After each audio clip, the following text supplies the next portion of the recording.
மக்கள் அனைவருக்கும் வணக்கம். தமிழ்நாட்டுல எங்க பார்த்தாலும் முக்குக்கு முக்கு வீதிக்கு வீதி சர்ச்சுகள் அதிகமாயிருச்சு, மசூதிகள் அதிகமாயிருச்சு, முகமது நபியினுடைய வழிபாடு அதிகமாயிருச்சு, இயேசு கிறிஸ்துவனுடைய வழிபாடு அதிகமாயிருச்சு, கன்னிமேரியினுடைய வழிபாடு அதிகமாயிருச்சு. அதனால தமிழர்களே நாமெல்லாம் நான் சொன்ன இந்த வழிபாடுகளும் எல்லாம் அதிகமானதுனால குலதெய்வ வழிபாட்டை தமிழர்களான நாம் மறந்துட்டு இருக்கிறோம். நாம நம்முடைய வரலாறுகளை மறக்க ஆரம்பிச்சிட்டோம். அதனால நாமெல்லாம் மதம் மாறக்கூடாது, தமிழர்களாகவே இருக்கணும் அப்படின்னு சொல்றதுக்கு தைரியம் இல்லாத, தெம்பு இல்லாத, திராணி இல்லாத, மனசிலும் பேச்சிலையும் நேர்மை இல்லாத சீமான், பொய்யிலேயே பிறந்து பொய்யிலேயே வளர்ந்த மாதிரி வாழ்ந்துட்டு இருக்கிற வாடகைக்கு விட்டு பொழைக்கிற சீமான் மீண்டும் நம்மளுடைய இந்துக்களினுடைய ஆஞ்சநேயர் வழிபாட்டை பத்தி கேள்வி கேட்டிருக்காரு. ஆஞ்சநேயருக்கும் எங்க பார்த்தாலும் ஆஞ்சநேயர் வழிபாடு அதிகமாயிருச்சு, எங்க பார்த்தாலும் ஆஞ்சநேயருடைய சிலைகள் அதிகமாயிருச்சு.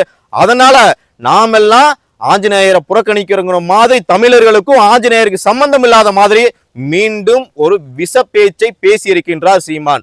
தமிழருக்கும் ஆஞ்சநேயருக்கும் என்ன சம்பந்தம்? தமிழர்களுடைய ஐந்திணைகள்ல குறிஞ்சி நிலத்துல வாழ்ந்த குறிஞ்சி நிலத்தினுடைய வழிபாடானது அழகன் என்று சொல்லக்கூடிய, அழகன் என்றால் தமிழ், சுந்தரம் என்றால் சமஸ்கிருதத்துல, அழகன் என்று சொல்லக்கூடிய முருக வழிபாடும் இருந்திருக்குது, சுந்தரன் என்று சொல்லக்கூடிய ஆஞ்சநேயர் வழிபாடும் இருந்திருக்குது. நாம் தமிழர்கள் ஆஞ்சநேயரையும் வழிபட்டு இருக்க பல ஆயிரம் வருடங்களாக, பல யுகங்களாக ஆஞ்சநேயர் வழிபாடும் தமிழர்களுடைய வழிபாடு. அப்படி சொல்ல போனோம்னு சொன்னா சிவபுராணத்துல கருக்குருவிக்கு அன்று அருளினை போற்றி யார் சொல்லியிருக்கா? மாணிக்க வாசகர் சொல்லியிருக்காரு. அப்போ நம்மளுடைய இந்த குறிஞ்சி நிலத்துல வித்தியாசமான தனித்துவமான உயிரினங்கள் எதுவாக இருந்தாலும் அதை நாம வழிபட்டு இருக்கிறோம். அப்படி சொல்ல போனா கருக்குருவி இறந்து போறதோ, அந்த சிட்டுக்குருவின்னு சொல்லக்கூடிய அந்த குருவி இறந்து போறதோ, குரங்கு இறந்து போறதோ நாம எங்காவது பார்த்திருக்கிறோமா? இதை அடிப்படையா கொண்டுதான் நம்ம தமிழ்நாட்டுல வாழ்ந்த சித்தர்கள் எல்லாருமே ஜீவசமாதி அடையிற அந்த ஒரு முறையானது உருவாகி இருக்கு. இது பெரியவங்க சொல்லியிருக்காங்க. அப்படிப்பட்ட நம்மளுடைய இந்த ஆஞ்சநேயர் வழிபாட்டை எப்படியெல்லாம் திசை திருப்பி திருச்சி பேசுறாரு இந்த சீமான். அதே மாதிரி ராமாயணத்துல மிக முக்கியமான ஒரு பகுதின்னு சொன்னா 5வது காண்டம் சுந்தர காண்டத்துல ஆஞ்சநேயரை பத்தியான ஒரு தனி ஒரு காண்டமே எழுதியிருக்காங்க. ஒரு சுந்தர காண்டம்னு சொல்லக்கூடிய ஒரு விஷயமே இருக்கு. இப்படி தமிழர்களுக்கும் ராமாயணத்திற்கும் தமிழுக்கும் அவ்வளவு ஒற்றுமைகள் இருக்குது. தமிழ் தான் ஹிந்து, ஹிந்து தான் தமிழன், இந்து வேற தமிழன் வேற கிடையாது அப்படிங்கிறத நாம புரிஞ்சுக்கணும்.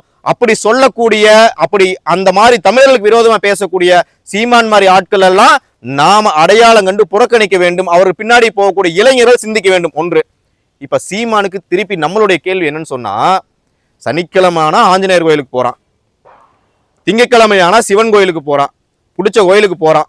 அப்படி போற தமிழன் அவனுடைய குலதெய்வ கோயில்ல போய் பங்காளிகளோட சேர்ந்து குலதெய்வ வழிபாட்டோட கெடா வெட்டி பொங்க வச்சு சாமி கும்பிடுறான், குலதெய்வ வழிபாட்டை காப்பாத்துறான், அவன் நம்மளுடைய முன்னோர்களை கும்பிடுறான். யாரு?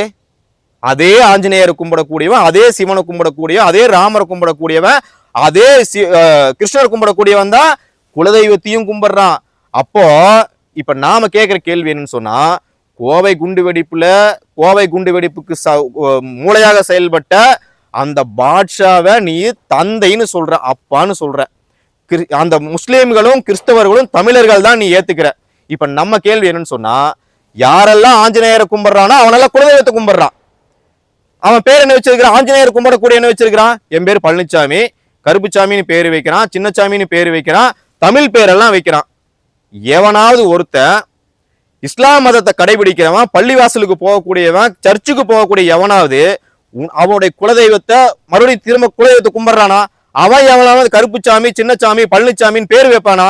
அப்போ எங்கேயோ இருந்து வந்த கிறிஸ்தவத்தையும் இஸ்லாத்தையும் நீ தமிழர்கள்னு சொல்லும் போது, நீ ஏத்துக்கும் போது தமிழர் வேறு ஹிந்து வேறுன்னு சொல்லி பிரிக்கக்கூடிய சீமானே இதோட நிறுத்தி கொள்ள வேண்டும்.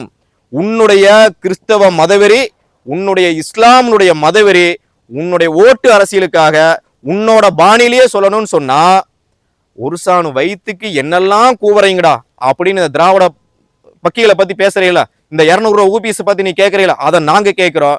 உன்னுடைய ஒரு சான் வயிற்றுக்காக தமிழர் வேறு ஹிந்து வேறு என்ற விஷம பிரச்சாரத்தை இதோடு நிறுத்தி கொள்ள வேண்டும். இவர் முயற்சி செய்ததில முருகனுடைய உருவத்தை மாற்றி பார்த்தார், என்னென்னமோ போய் சொல்லி பார்த்தாரு, எதுவும் நடக்கல. இப்பொழுது இந்த ஆஞ்சநேயருடைய சப்ஜெக்ட் எடுத்திருக்கிறாரு. அதனால தமிழர்களே இந்த சீமானை புறக்கணிக்க வேண்டும். இந்த சீமான் இனியும் ஒரு முறை ஏதாவது இந்து வழிபாடுகளோ தமிழருடைய கலாச்சாரத்தையோ பிரித்து வைத்து இந்துக்களை பற்றி தரைக்குறைவான பேச்சுக்களை வழிபாடுகளை பத்தி பொய் செய்திகளை சொன்னால் சீமான் தமிழ்நாட்டில் எங்க போனாலும் இந்து இளைஞர்கள் நாம் அவரை முற்றுகையிட வேண்டும். அவரிடம் நேருக்கு நேர் கேள்வி கேட்க வேண்டும். கடைசியா ஒண்ணு மட்டும் கேட்கிறோம், தமிழர் வேறு ஹிந்து வேறு அப்படின்னு நீ விவாதிக்க தயாரா? தமிழனும் ஹிந்துவும் ராமாயணமும் மகாபாரதம் திருக்குறளும் எல்லாம் ஒண்ணுதான். விவாதிக்கிறதுக்கு நாங்க RSS VHP தயார். நீ தயாரா? இடத்த முடிவு நம்ம பேசுவோம். நன்றி, வணக்கம். வெற்றிவேல் முருகனுக்கு அரோகுரா, வீரவேல் முருகனுக்கு அரோகுரா. ஜெய் பஜ்ரங் பலி.